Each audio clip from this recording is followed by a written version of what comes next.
Hello, my friends. John LaRuffa here with another straight up solo. And in this episode, we are going to take a look at Minos, Dawn of the Bronze Age. All right, let's get started. Okay, folks, and as usual, please like and subscribe to my YouTube channel if you haven't done so already. And if you have, I really do appreciate its support. Thank you very much. Okay, so we are halfway through, literally at the halfway mark in this game, and we're starting round 3.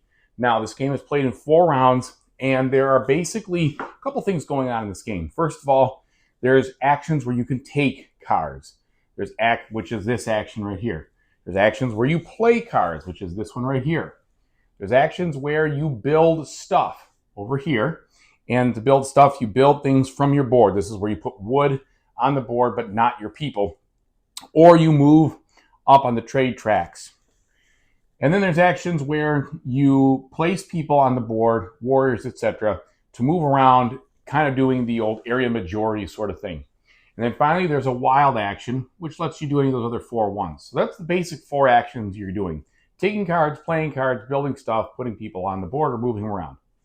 Then there's these extra actions where you're basically spending things to get other things. So either you're spending like warrior or weapon tokens to conquer warriors on the board, not warriors, sea people. And the reason there's only one of them left because I guess there's this right here. But in the first half of the game, the opponent, the bot, really conquered a lot of those, scored a ton of points that way, as you can see here.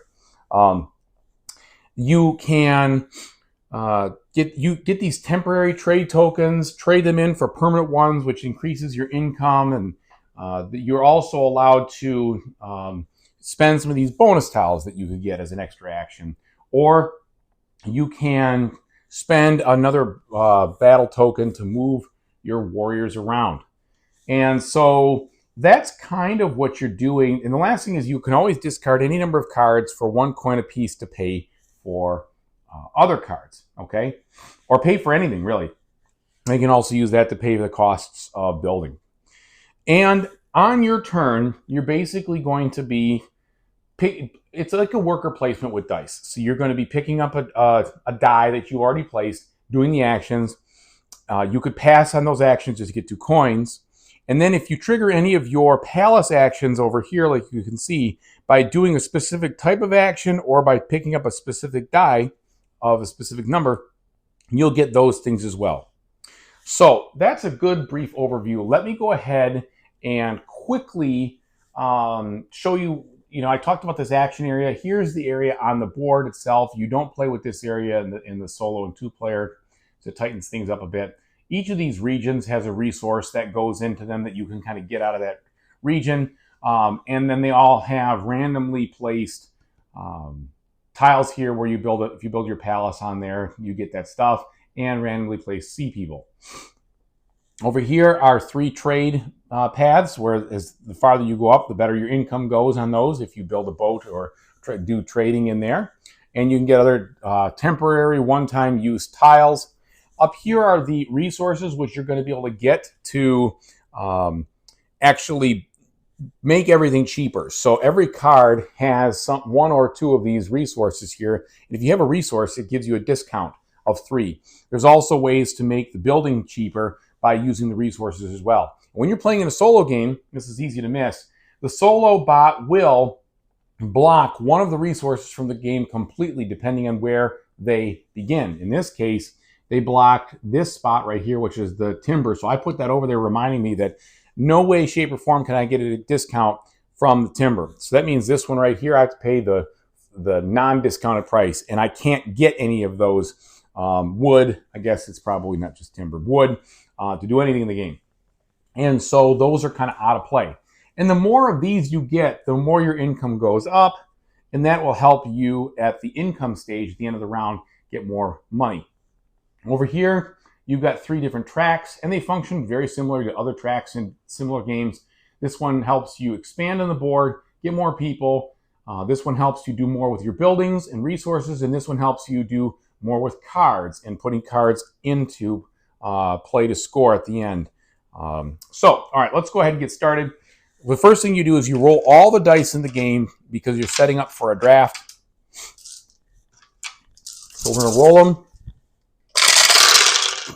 Okay, and if you get 6 of any one type number, you have to re-roll them all, but I don't think I got it 6 of any one type. So we've got all these there to draft.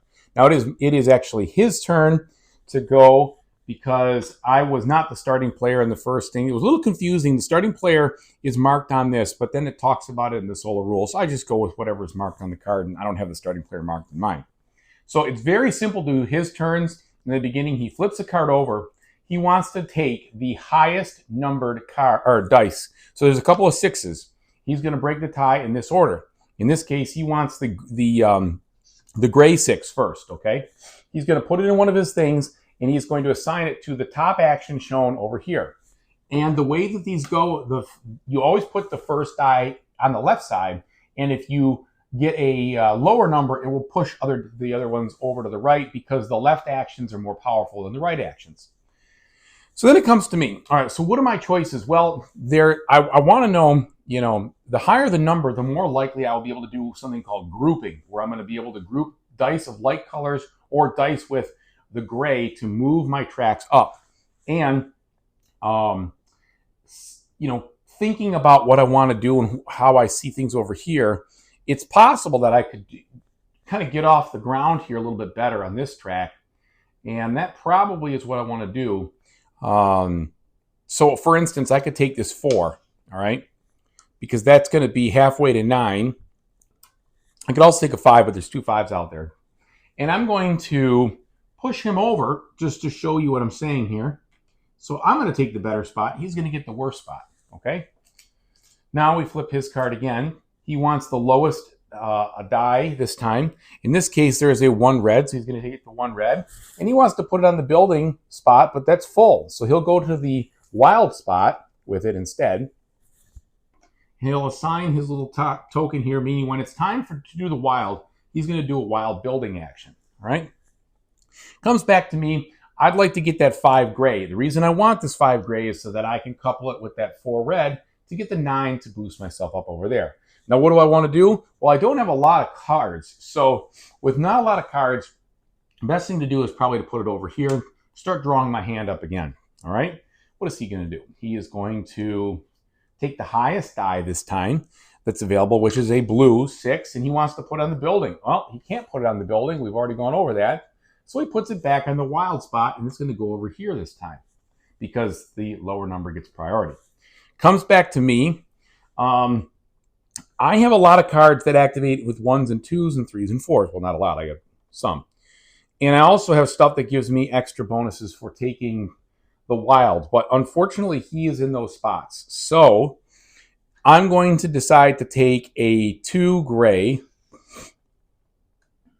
Am I doing the 2 gray? Yeah, 2 gray. And I'd like to make sure I have the ability to do, let's see. I'm going to be building first. I'll talk about how these activate in a second. So building is most likely going to cost me my people, which is fine. So I'm going to have to replace them and put them out. I'm going to put that there. Okay, his final thing is going to be to take the top one, which is a 5. He wants to put it in the play cards area, which is actually good because even though I want to play cards, I want to get up on the track. So I want the lesser of the actions.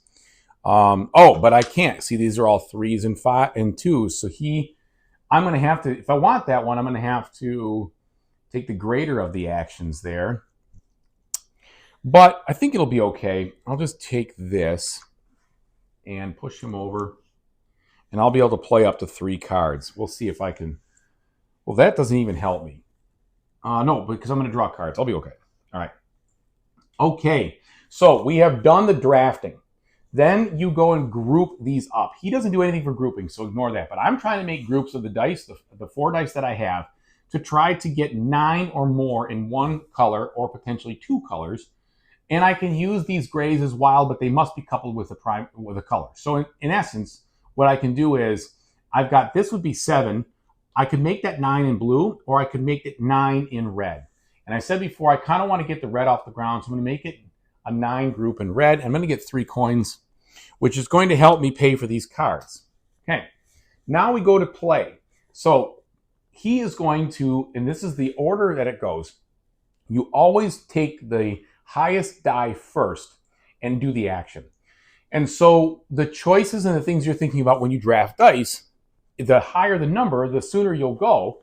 But if you have an order of operations you want to go in, well, I got to take this one before I do that one, then you make sure that you get the right dice combinations to have the high dice be the actions you want to take first and the lower dice second. So he's going to start, and he has a couple of different choices. He has this 6 and he has that 6. But what you do is he breaks ties down here. He'll always do the wild last. So he is going to build first. He's going to build with this 6. And he only builds 1 because that's what it says over there. And he ignores these tracks. Although I should have moved him up there last time. So he's going to build, and he's going to, and that movement was just something I was supposed to do in the middle of the game. Okay. He's going to build, and the way you do that is you draw a token from this bag, which is not included. All right, I got the timber one. The timber one corresponds to region 7, all right? So that means he's going to do all of his actions for his build points in 7. So if he had no guys there, he would try to build a castle. He has one guy there, so he would try to build a castle, which he already has. So then he's going to instead return it to build his second farm, but he can't because there's a farm there already. So then he's going to advance 1 step on the trade route with the highest victory point area. And so the trade routes he's got, they're all the same. So I don't really know which one it'll be. So I'm just going to put it up here. He doesn't get any of those routes. That does nothing for him. At the very end, he's just going to score for points for where he is. Okay, so there we go. That is the end of his turn. So we put this back in the bag. Now, for me, I have to take this wild. Or I'm sorry, that's not me. I always get thrown off because I choose blue all the time. So look at the blue dice and I goof up. But I'm supposed to be looking at these. So I'm going to draw 4 cards. And I'm also going to get one of these warrior tokens and another coin.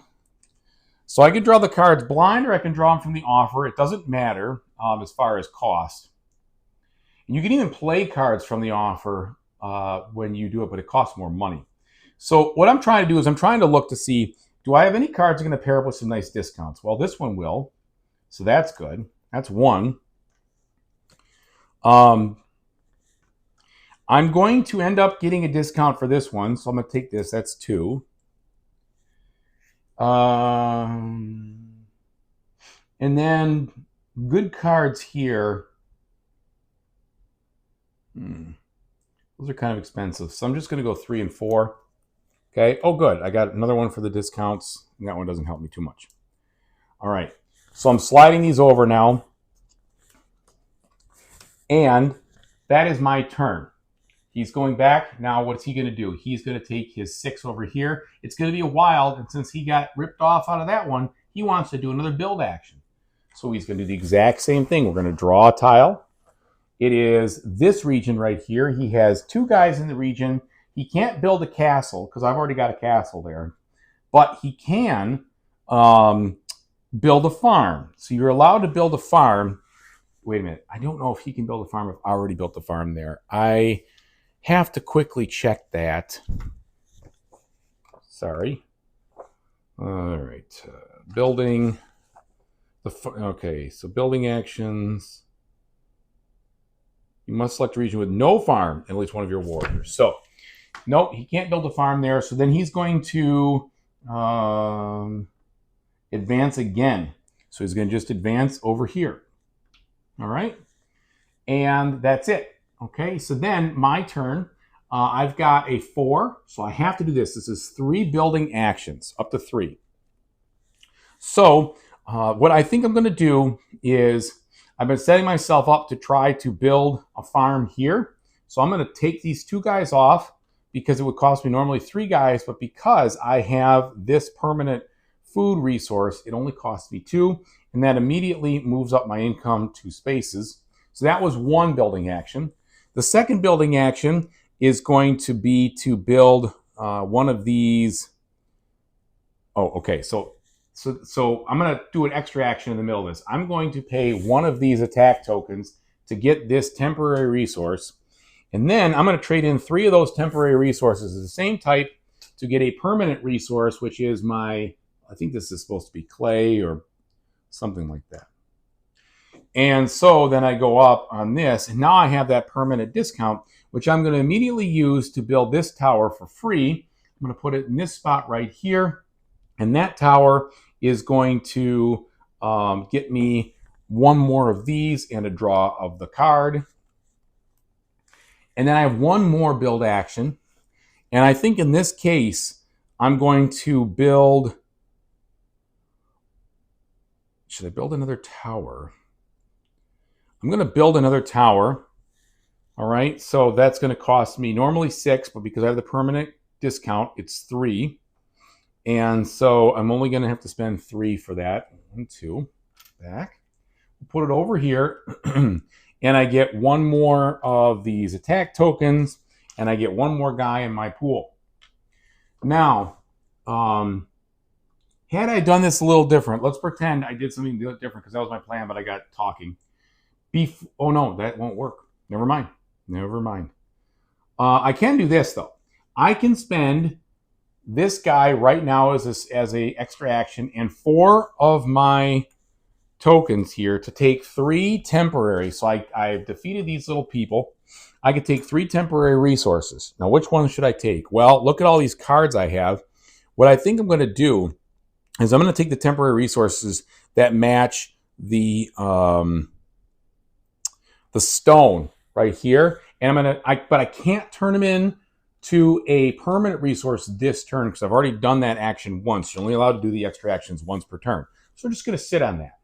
Okay, so those are all 3 of my building turns. And then because I went to the building area over here, I get 1 point just because I did that action because of this special thing. Okay, so it's just 1 point there. All right, back to him now. So what's he going to do? He is going to take his 5, and he is going to just take the top most or highest point card in this row to the right. He will score that at face value at the end of the game. Okay, back to me. A 2 and a 2. I can move around or I could play some cards. I think I want to move around first. So I have this here. I can place and move up to 6 guys. When you place, you have to place them on the spots with your castles. So for instance, I could go 1, 2, 3,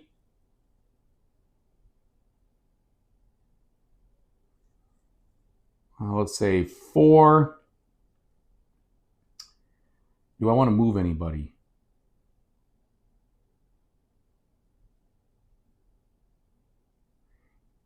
Yeah, I want to move here. I'm going to go, actually, that'll be 4, 5, and 6. I'm not going to play that last one. Okay, because I took a 2, I will get one of these. Now I'd like to battle this. Sorry. So yeah, I'm going to battle this this C person. Oh, I don't have enough. Don't have quite enough. Never mind. So we have done that action to move around place. I don't have anything else to do there, so we're done. But I am going to trade in these 3 stone tiles for a permanent stone. So now I have lots of discounts here. That'll, again, give me more on my income. And his last turn is going to be pull this, and he's going to do 2 building actions. When you do a building action, you do both of them in the same spot. So he wants to go to this wood spot over here. So what's he going to do? Well, he it's funny, he's just not going to show you anything. He's just going to move up twice because he's already got a farm there. So there's nothing else he's going to do. He's just going to go like this. 1 and 2. Okay. So there we go. And for me, my last action will be to play up to 3 cards. And playing cards is a really key part of this game because the cards do a lot of different things. So I can play up to 3 of them. And so first, let's look where my discounts are the best, okay? This is right now, I get 3 more off, that's 6, and 2 more for here. That's 8 discounts. So it only costs me 1 coin to play this. Definitely going to play it. Now, what does it do? Well, it lets me play a card, and then for each tower I have, I will get one of these axes. So I get basically to play 3 more cards. I'm just going to set this right here at the moment. And now I have the 3 I need to do this extra action, bring this guy back, conquer these things, and get 4 points. Okay. I still could play 3 more cards. So what else would I like to do? Well, I do like the idea of getting another random resource, but this would cost me 6, and that would basically exhaust me. So I think the best thing to do is not to do that, but this one isn't all that good either at the moment. This helps me draw more cards. This would get me an extra resource, and I would be able to do stuff here. Let's do this. So, so this would be 6 off. That's only 2 coins. So I'll play this card next. 2 coins. And it says, gain a random good. All right. So since I already have this, since it's 2, I move my income up 2 spaces. Okay. So I have 2 of those. And then it says, if you have 4 or more cards in play in your area, not in the palace, then you can get 3 more. Well, I have 5, so that's perfect. So I get 3 more of these. 1, 2, 3, which are always helpful. Okay. And I still can play 1 more card.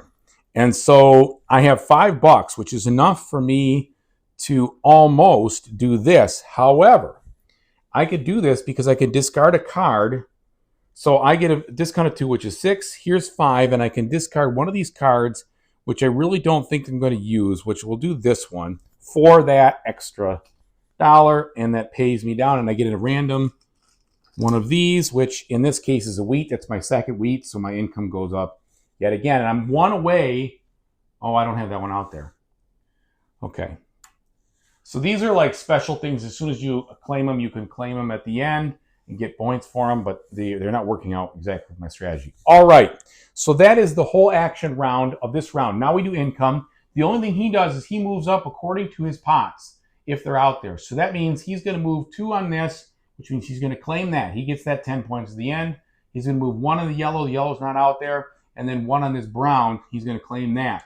So he's done a really good job. He's claimed all of those. So the most I can get out of these is 3. And that's my fault, but he's very competitive to get those.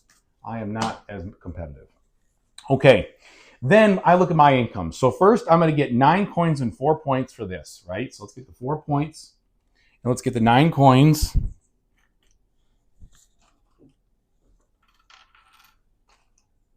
Okay, then I'm going to get any income for my ships. Well, here this one gives me 2 coins and a temporary resource.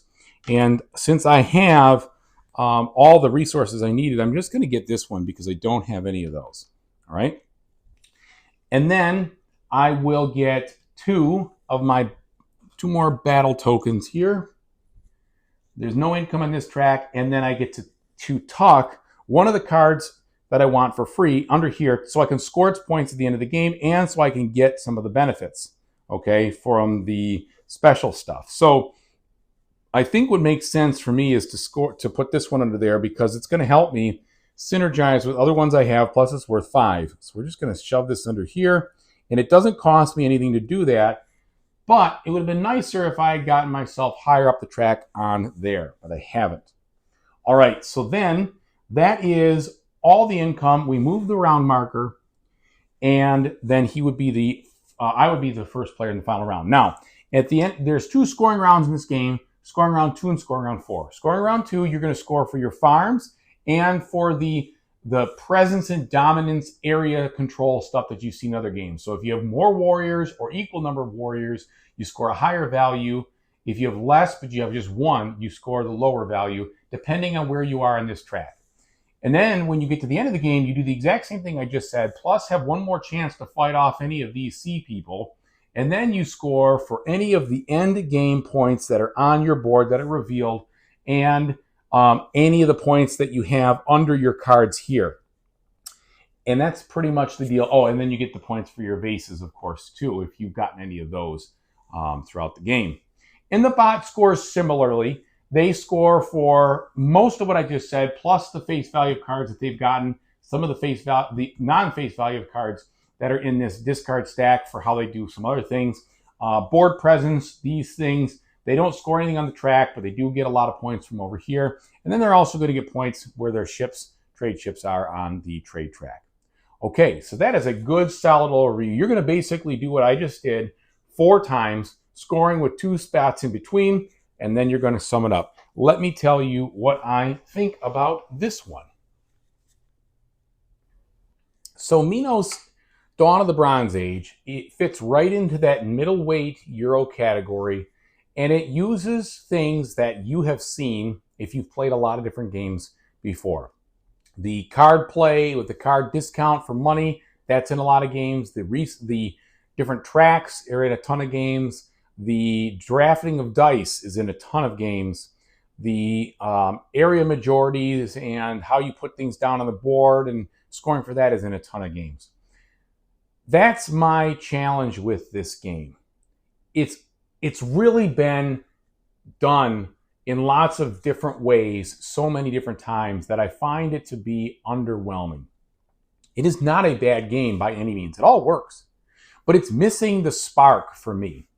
Now, the solo is very easy to accomplish, and in a lot of ways, easier to play the solo than in a lot of the other games that do some of these things that I'm talking about. For instance, when I look at Boone Lake, the Boone Lake card play and stuff and things like that, you get a lot of flavor from that. The dice drafting,